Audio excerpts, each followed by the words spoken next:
So it's interesting, these people actually make money very similarly to how we in the legitimate mainstream media make money.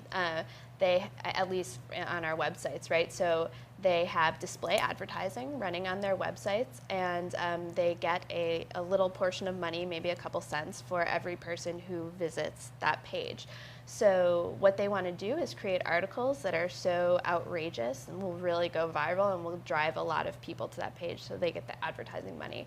And Facebook is their main vehicle for doing this. Facebook is the largest referral of traffic to news sites of any kind. So that's essentially their business model. It's a combination of Google ad technology and then Facebook to get those stories out there.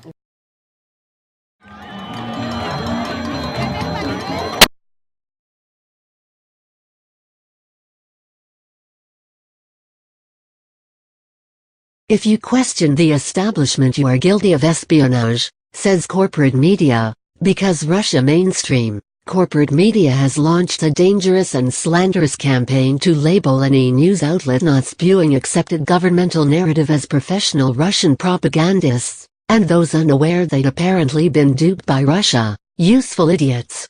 Ordinarily, the complete dearth of proof this claim has even a shred of truth would cause a reflexive eye roll.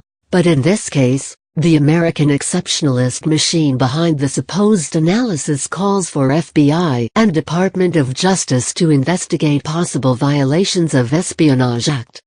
Conflating legitimate journalism with espionage because it refutes a narrative acceptable to the establishment is categorically ludicrous.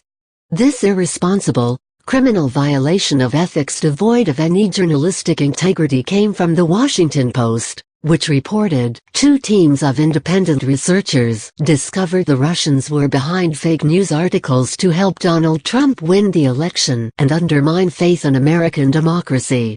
It could be said you can't make this up, but apparently that's exactly what these so-called expert researchers did.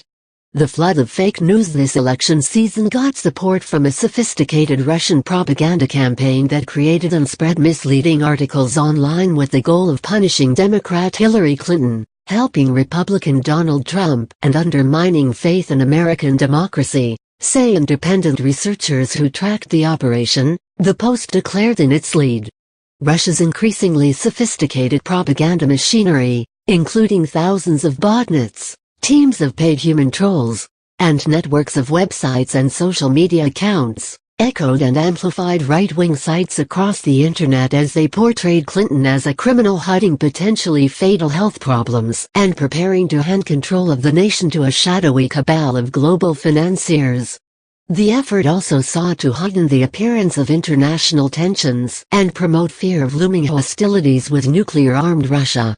However, as has been the highly suspect tendency thus far in the corporate media's war on ostensible disinformation, literally no evidence accompanied the Post's report, nor the analyses provided by these 2 putatively independent research groups, making the article a prime example of libel. In fact, the credibility of this reporting is so wet tissue paper flimsy, even the mainstream outlet Fortune refuted the contents in an article appropriately titled, "No, Russian agents are not behind every piece of fake news you see," because the case starts to come apart at the seams the more you look at it. Fortune notes one of the 2 research groups, the Foreign Policy Institute, is a conservative think tank funded and staffed by proponents of the Cold War between the US and Russia, which says it has been researching Russian propaganda since 2014. Propornet, the other group publishing the exhaustive list of even award-winning sites, tweets and retweets anti-Russian sentiments from a variety of sources, has only existed since August of this year, according to Fortune. And an article announcing the launch of the group on its website is dated last month. None of the supposedly multiple people responsible for the fledgling Propornet website are named, even by the Post. Its executive director, whom the Post quoted on the condition of anonymity to avoid being targeted by Russia's legions of skilled hackers, a laughable excuse worthy of its own tinfoil hat, claims, the way that this propaganda apparatus supported Trump was equivalent to some massive amount of a media buy. It was like Russia was running a super PAC for Trump's campaign. It worked. Once again, The Russia did it narrative belies the underlying establishment frustration and inability to come to terms with the loss of democratic election, a loss alternative, independent media undoubtedly assisted, but not for the tiresome reasons corporate outlets repeat ad infinitum. Hillary Clinton did not lose the 2016 presidential election because some shady, Russian government-crafted cabal of non-mainstream outlets plotted her downfall for the benefit of Donald Trump.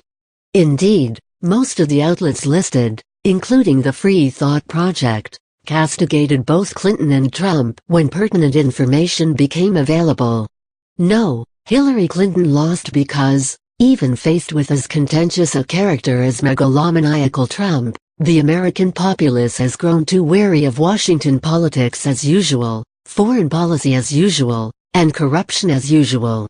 Independent media did a phenomenal job reporting on revelations published by WikiLeaks, and equally stellar slaying of U.S. government propaganda reported as legitimate news by irresponsible corporate media prostitutes, who some time ago abandoned journalism for establishment acceptance. Pointing fingers will never make this any less true, and, in actuality, only deepens the shameful dereliction of journalistic duty.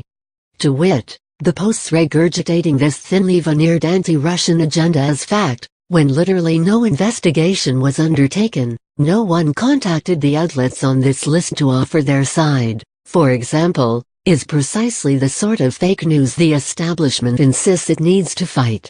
Fortune points out, there's also little data available on the purported report, which describes a network of 200 sites who it says are routine peddlers of Russian propaganda, which have what it calls a combined audience of 15 million Americans. How is that audience measured? We don't know. Stories promoted by this network were shared 213 million times, it says. How do we know this? That's unclear. Once again, we have literally unverifiable information coughed up by unknown entities, who employed unknown methods to produce a blacklist of media sites, which incidentally includes a disparate mishmash from Ron Paul and Chris Hedges, to the Drudge Report and Lou Rockwell, that the public should deem verboten because they said so. That, and because Russia. As The Intercept's Glenn Greenwald tweeted, yes, the Wishpost is saying, some people who we won't identify, using methodologies we won't describe, created this important blacklist. Again, though it's difficult not to laugh at this altogether ironic travesty, the peril lies in these unknown entities at proponent suggesting these outlets and the journalists behind them have violated the Espionage Act, the Foreign Agent Registration Act, and other related laws, but determining that is up to the FBI and the DOJ. Just 2 paragraphs prior, proponent paradoxically claims it fiercely believes in the rights to freedom of expression and freedom of the press, and have no interest in seeing anyone punished for exercising them. Although proponent flatly claims its questionably researched and flagrantly unvetted list shouldn't be considered McCarthyistic, well, it is.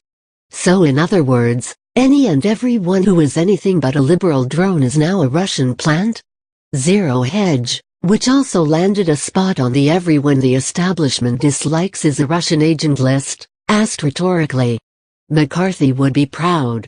Read more at http://establishment-guilty-espionage-russian/#API6QVFUFCQ7DJ.99